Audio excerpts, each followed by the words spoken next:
Well, here's part two. I went to this website. I typed in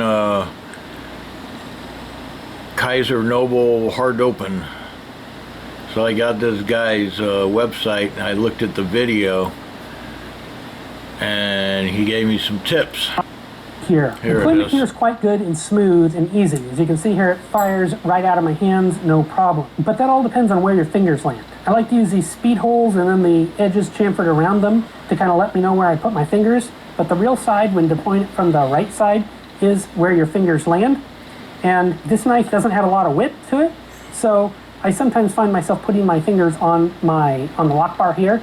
And when I do that, that makes it hard to open because that detent ball just keeps everything in place. So, duh.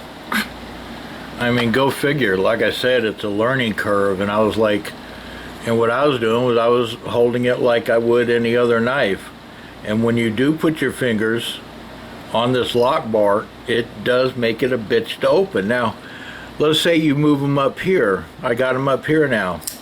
See, I mean, keep them up here. I keep that one right there. No problem. Ow, you fucker. You know, that's the third time I've done that. You got to keep your fingers out of the way. I keep hitting that knuckle.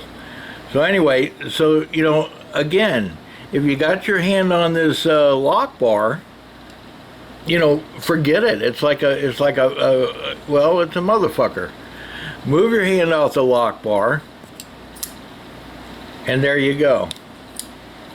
Move your hand off the lock bar, keep your fingers on off the lock bar, and there you go. Try it again. This one right there, these right here.